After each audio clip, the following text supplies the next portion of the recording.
Normalement, c'est assez à peu près tenu. Vous emmènez la pharmacie.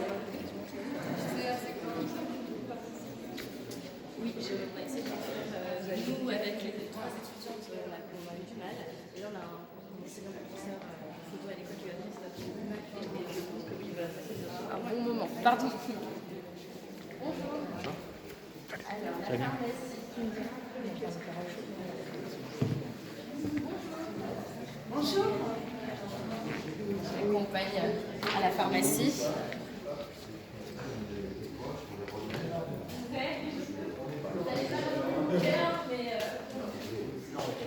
Voilà.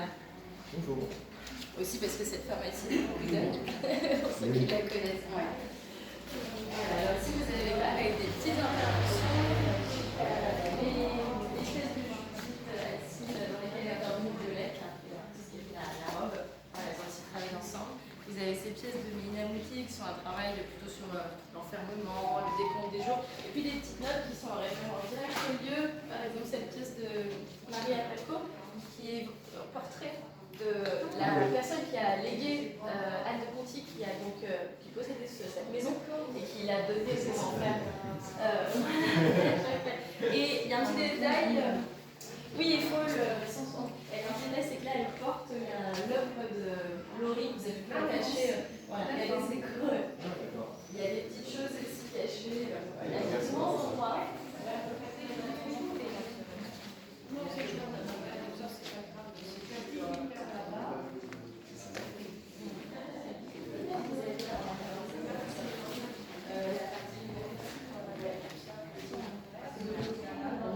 Les médicaments là derrière, par la petite porte. Ici, on a plusieurs interventions. Voilà. L'intervention de Sophia, qui est donc une pièce qu'elle a soufflée en verre, qu'on a essayé de placer ici aussi en écho avec les vocaux. Cette pièce de Thomas Young, qui est plutôt sur des questions de monde rural, il a effectué un voyage en tracteur, où il rencontre différents interlocuteurs et interlocutrices du monde rural, pour revenir ensuite à la ville, aussi lié à son histoire familiale. Il a fait cette pièce en plâtre avec des éléments issus de son voyage. Et vous avez les petits plans que vous apercevez un peu partout, qui sont là vraiment en lien direct avec l'histoire de la chapelle. C'est une pièce de Zoerno, puisque ce sont un certain nombre de plantes qui, pour certaines, sont interdites aujourd'hui à la vente en France. En fait, il faut savoir qu'ici, l'herboristerie française et pas mal de noms qu'on peut voir ici sont des plantes aujourd'hui interdites. Ça date de régime de Vichy et de différentes lois qui cherchaient à réguler en fait la médecine, notamment la médecine de campagne, voilà, parce qu'il y avait des poisons, des choses. Et donc, un certain nombre de plantes ont été interdites. Et Zoé a travaillé un peu sur cette histoire, sur les raisons de ces plantes interdites, et elle est allée en chercher. Donc, pour certaines, c'est par exemple des plantes abortives, voilà, donc aussi des histoires sur des questions comme ça de féminisme, d'histoire des femmes. Elle a beaucoup travaillé sur ça et puis elle a rassemblé ces plantes. C'est bien d'avoir le livre parce que c'est vrai que si on passe là et qu'on regarde, on ne sait pas que les plantes. Alors après, l'idée aussi du lieu, c'est un lieu dans lequel il y aura des visiteurs qui viennent voir plutôt la chapelle et la pharmacie, et qui vont voir ces pièces d'art contemporain. Mais nous, on était aussi dans une démarche d'être vraiment en dialogue avec le lieu sans le dénaturer, et qu'un visiteur ou visiteuse puisse venir voir la chapelle et puis se dire ah oui, tiens, il y a une pièce d'art contemporain, ça m'intéresse ou ça m'intéresse pas. Mais l'idée, voilà, c'était pas non plus de... Et ça, c'était intéressant d'être dans cette posture aussi un peu modeste, de ne pas commencer une expo par le gros white cube où on vient poser cette grosse pièce, mais de les faire travailler sur comme ça quelque chose d'un peu plus fin, et trouver des endroits où on se glisse et où on apprend des choses aussi sur l'histoire d'un lieu. Donc ça, c'est un travail qui a été riche. C'est un temps assez court jusqu'au 3 juillet finalement. Oui, parce que voilà, c'est ce qu'on a obtenu, mais pour un premier format, je pense que c'est bien, parce que pareil, une expo, c'est beaucoup de contraintes de logistique, c'est un démontage, c'est un entretien des pièces au quotidien, c'est des personnes qui vont être là pour la médiation, ils vont la faire eux et elles, qui vont apprendre aussi à parler du travail des autres, des unes et des autres, c'est pas facile. Donc 10 jours, je pense que déjà ça va être bien dense. Et quand vous dites qu'ils vont faire la médiation, ça veut dire qu'ils seront là à certaines heures? Ils seront là. Alors il y a un médiateur du MOCO qui est là et qui a été formé, qu'on a formé là ces 2 derniers jours, mais il sera tout le temps accompagné d'un ou d'une étudiante. Donc c'est important de la visite, on a aussi la parole des étudiants. L'ouverture, c'est 11h, 13h, voilà. C'est assez haut. 14h, 19h, c'est assez large. un jour de fermeture seulement. Donc oui, ils vont être investis vraiment dans l'exposition. Et ça, je pense, c'est très important pour une première exposition. Moi, j'ai mes premières expositions en tant que commissaire, j'étais là tout le temps. C'est là qu'on apprend son métier. C'est votre bébé. Parce qu'on voit toutes sortes de publics, des gens qui connaissent très bien l'art contemporain, d'autres pas du tout. Il faut apprendre à parler du travail à tout le monde et à pas rester dans son truc, quoi. Et ça, c'est très important. Et je pense que là, ici, c'est une bonne occasion, c'est un lieu ouvert au public. On l'a vu pendant le montage, il y a des gens qui rentrent comme ça toute la journée, qui savent pas du tout sur quoi ils vont tomber. Et on a eu des super discussions. Donc ça, il faut apprendre à le faire. Pour ouvrir un peu le champ de la discussion, oui. Vous, en tant que professionnel, comment vous sentez ces étudiants Covid, j'ai envie de dire, qui sortent comme ça des arts Ça a été une bonne question, on en a parlé tout de suite lors de la première rencontre.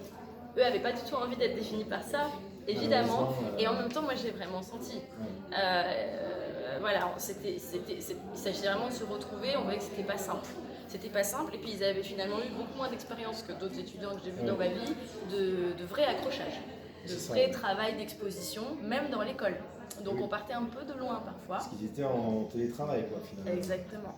Et ça change tout. Au fait, le moment où on pose le travail, on l'accroche, déjà on apprend beaucoup de choses, pareil techniquement, on voit que c'est pas simple, mais surtout, d'un coup on a des personnes qui passent, même dans une école, qui vont avoir d'autres remarques, d'autres regards.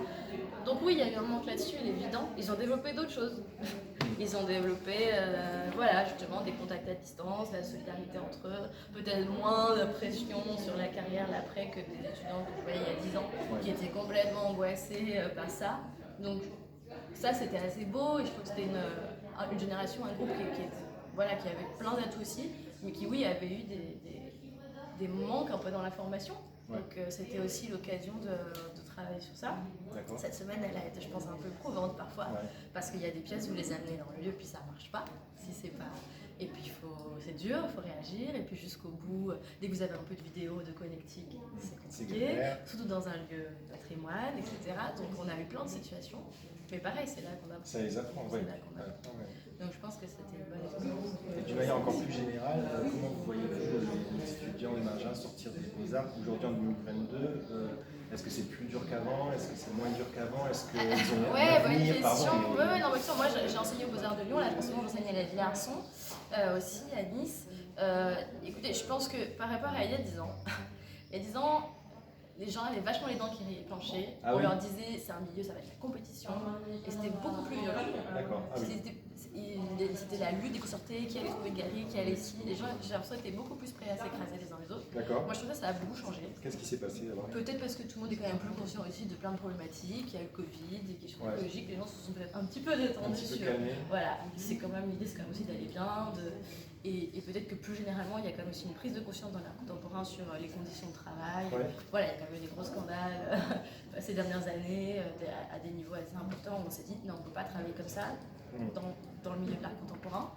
Donc moi, je vois une génération qui est plus libre de tout ça, qui après aussi peut être très anxieuse d'autres questions, mais que je trouve plus libre et plus solidaire. Et plus à l'écoute des uns et des autres. Et là, on a aussi vraiment travaillé comme ça, donc c'était peut-être encore plus fort. Mais je vois ça quand même dans les autres écoles par lesquelles je passe.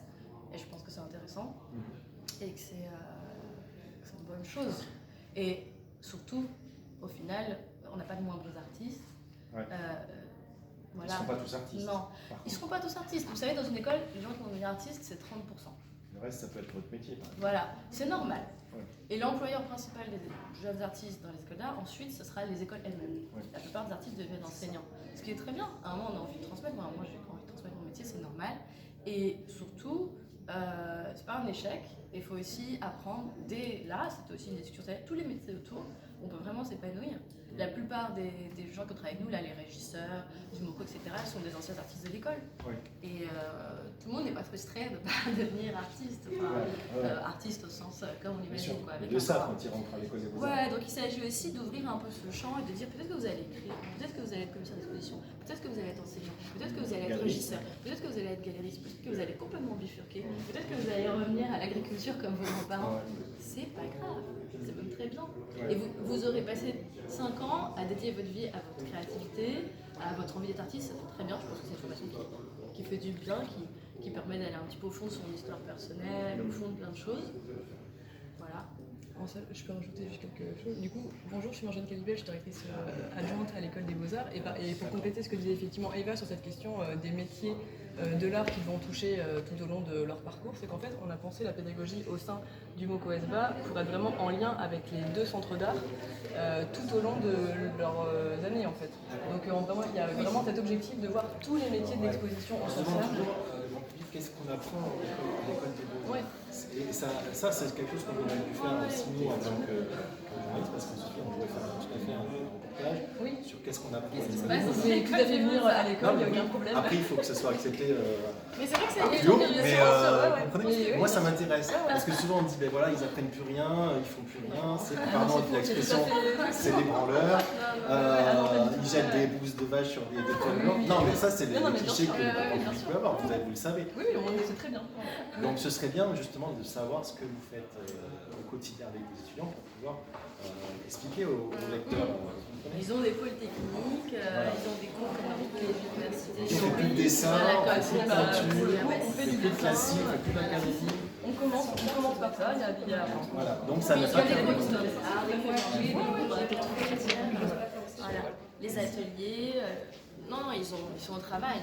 Ils sont au travail dans les écoles d'art. Non, mais moi je passe dans beaucoup d'écoles d'art, j'en suis au travail. Mais oui, voilà. C'est bien de l'expliquer en permanence. Et là, vous le voyez, ils apprennent même des techniques formelles, un peu dans une idée à l'ancienne des écoles d'art. Parce que là, quand ils maîtrisent, ils les entendent sur leur contemporain, pardon, ça continue, bien sûr. que vous êtes obligé d'être pédagogue et de devoir expliquer en permanence et encore et mais encore c'est votre métier, votre travail. C'est aussi des postures. Moi, toute la semaine, j'ai vu des gens qui sont passés, qui connaissaient rien à l'art contemporain, ça s'est fait un peu, c'était ravi de la visite, etc. C'est aussi comment on parle de ça, comment on se positionne, et je pense que les choses changent aussi. Une fois que c'est expliqué, ça fonctionne très bien, mais il faut expliquer, c'est notre rôle aussi.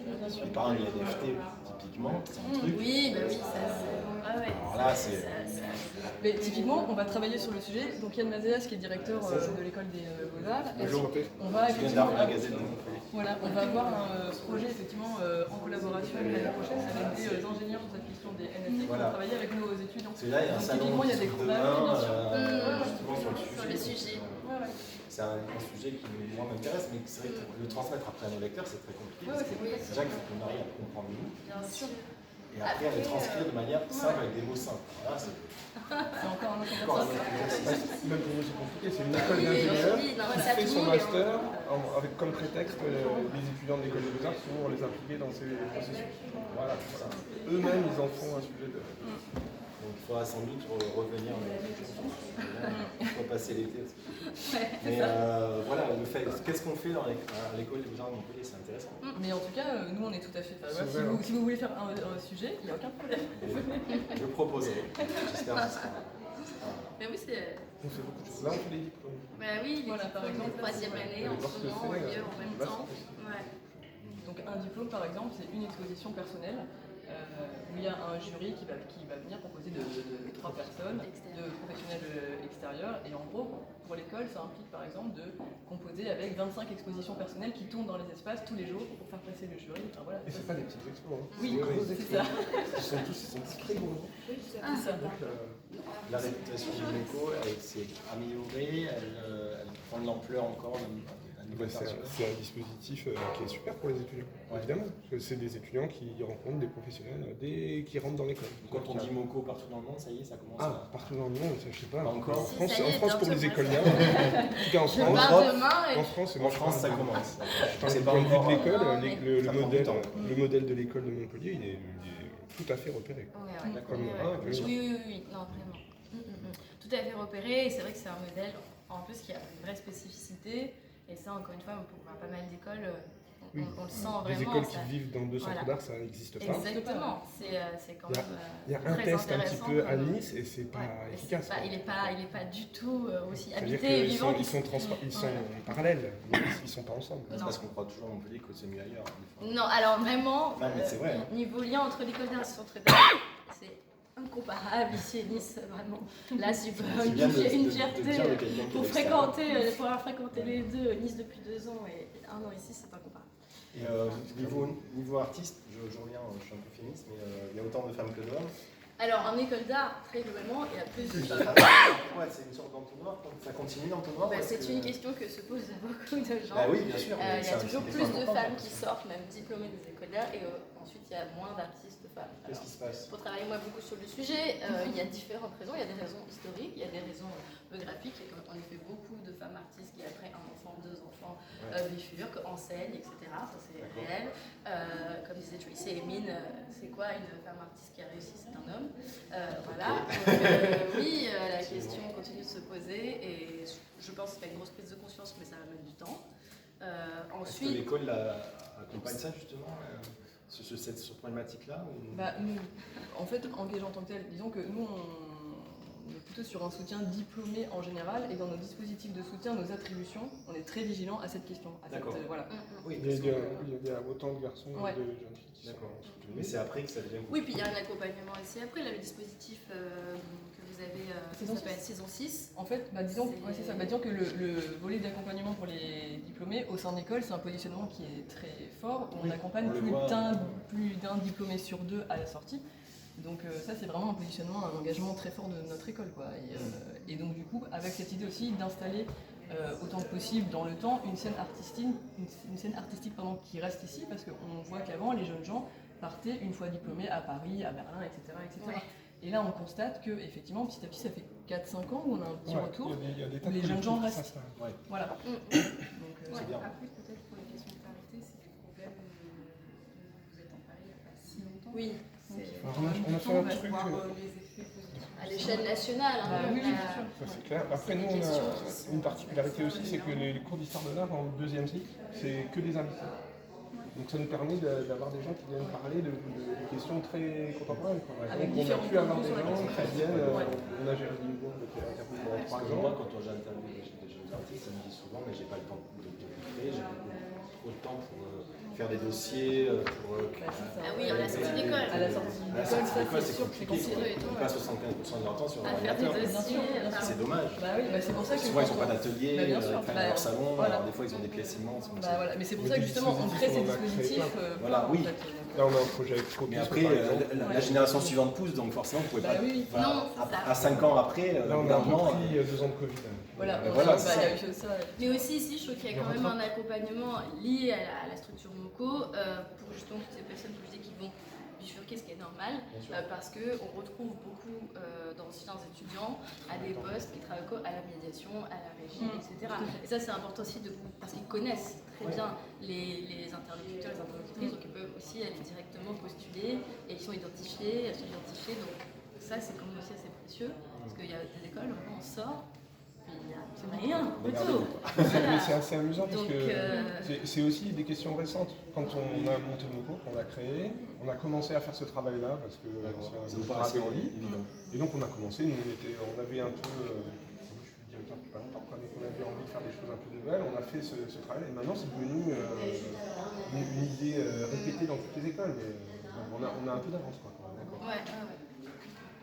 Et après, oui, en effet, moi je suis partie du groupe Culture et Diversité qui est du CNAB, c'est-à-dire ça représente les métiers de l'art, on fait remonter au ministère des éléments de nos expériences professionnelles sur des questions de diversité, de parité dans les écoles. Le groupe il existe depuis 2 ans et les réunions elles sont mensuelles et le ministère travaille sur ces questions, ça prend beaucoup de temps, on remonte des témoignages, qu'est-ce qu'on en fait, comment on applique. Alors aujourd'hui, il y a dans les écoles, commencé à avoir dans beaucoup d'écoles une personne qui est référente sur ces questions-là, qui est un interlocuteur ou une interlocutrice. Nous, on a monté un collectif transparti, si je puis dire, au sein de l'école, composé du personnel administratif, technique et des étudiants. C'est bien ça. Égalité, Et les enseignants aussi. Oui, voilà, c'est un groupe récent qui est lié aussi au changement ministériel, que chaque fois le travail on prend, ça avance. Mais... Même la prise de... Effectivement, tout le monde se pose ces questions-là dans les centres d'art aujourd'hui, dans les collections de l'EFRAC, pour avoir... J'étais au début de Sandra Patron au CAPC qui regardait les collections et qui disait que c'est pas possible. Il y a tellement de femmes. Évidemment, tout le monde se met au travail. C'est les comités d'acquisition qui commencent à... Puis en France, on ne travaille pas avec des quotas, donc la réflexion, elle arrive autrement. Les comités d'acquisition, elle arrive autrement. Voilà, c'est aussi. C'est intéressant de pouvoir continuer à développer au fur et à mesure des mois. En tout cas, à l'école, on peut se permettre d'avoir ces réflexions parce qu'effectivement, on bénéficie des artistes qui arrivent, qui sont invités au MOCO, des commissaires qui arrivent, on peut inviter quelqu'un comme Eva à venir dans l'école alors que, effectivement, on a des profs qui sont un peu plus âgés, qui travaillent sur des questions différentes, mais on arrive à faire une espèce de parallèle entre tout parce qu'on se garde une possibilité d'inviter des jeunes. C'est une chance pour les étudiants. Je pense, oui. En tout cas, c'est fait pour ça. Merci en tout cas. Non, merci à vous.